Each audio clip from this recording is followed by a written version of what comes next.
Hi అండి, అందరికీ నమస్కారం. Welcome back to my channel. ఈ వీడియోలో ఏపీ ప్రభుత్వ ఉద్యోగులకు సూపర్ గుడ్ న్యూస్ అండి. ప్రభుత్వం కీలక ఆదేశాలు, అన్ని శాఖలకు అమలు, సంచలనం.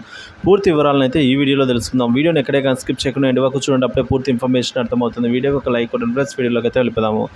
ఫ్రెండ్స్, ఈ విషయానికి వచ్చినట్లయితే ఉద్యోగుల బదిలీలకు రంగం సిద్ధం. 5 ఏళ్ల సర్వీస్ పూర్తయితే తప్పనిసరిగా బదిలీ, ఆ శాఖకు మినహాయింపు.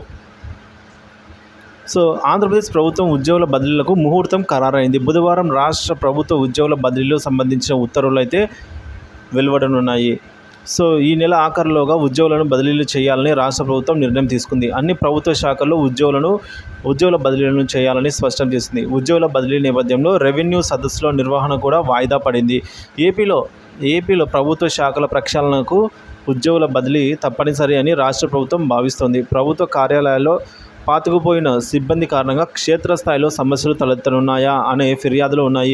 దీంతోపాటు ప్రభుత్వ కార్యాలయాల్లో అవినీతి రహిత సేవల్ని అందించాలి అని రాష్ట్ర ప్రభుత్వం కృత నిశ్చయంతో అయితే ఉన్నది. అన్ని ప్రభుత్వ శాఖల్ని ప్రక్షాళన చేయాలనే ఉద్దేశంతో బదిలీలు చేపట్టారని నిర్ణయించింది. సో ఇక బదిలీలకు సంబంధించి విధి విధానాలను ఖరారు చేసి ఉత్తర్వులను బుధవారం విడుదల చేయనున్నారు. ఏపీ ప్రభుత్వ ఉద్యోగుల బదిలీలకు ముహూర్తం సిద్ధమైంది. ఆగస్టు నెల ఆఖరులో గల అన్ని బదిలీలు పూర్తి చేయాలని అయితే ఈ మేరకు నిర్ణయించారు. సో ఇందుకోసం కొన్ని జిల్లాల్లో తలపెట్టిన రెవెన్యూ సదస్సు కూడా సెప్టెంబర్ మొదటి వారానికి అయితే వాయిదా వేశారు.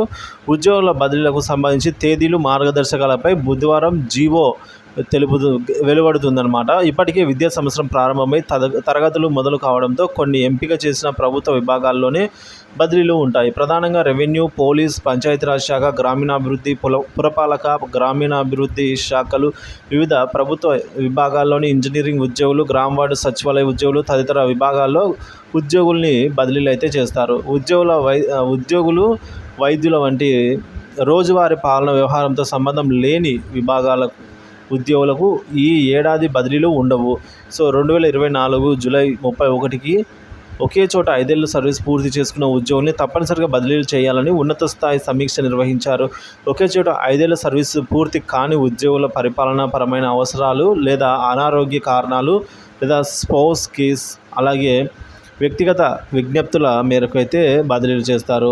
ఇక ఉద్యోగి పనిచేసే చోట ఎప్పటి నుంచి పనిచేస్తున్నారని లెక్కించి వివిధ క్యాడర్లలో అక్కడ పనిచేసిన మొత్తం కాలాన్ని పరిగణలోకి తీసుకుంటారు. వేరు హోదాల్లో ఒకే చోట పనిచేసిన మొత్తం కాలాన్ని పరిగణిస్తారు.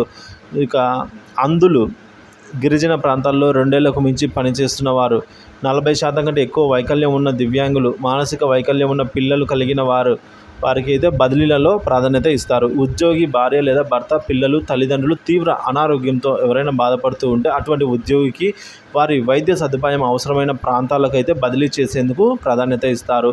వాణిజ్య పన్నులు, ఎక్స్చేంజ్, స్టాంపులు, రిజిస్ట్రేషన్లు, రవాణా, వ్యవసాయ శాఖ వంటి ప్రత్యేక నిర్వహణ వ్యవస్థలు కలిగిన విభాగాల్లో ఉమ్మడి మార్గదర్శకాలతో పాటు వారి విభాగాల్లోని పనితీరును అనుసరించి సొంత మార్గదర్శకాలు రూపొందించుకునేందుకు వెసులుబాటు ఇవ్వాలని ఈ మేరకు ప్రభుత్వం నిర్ణయించింది.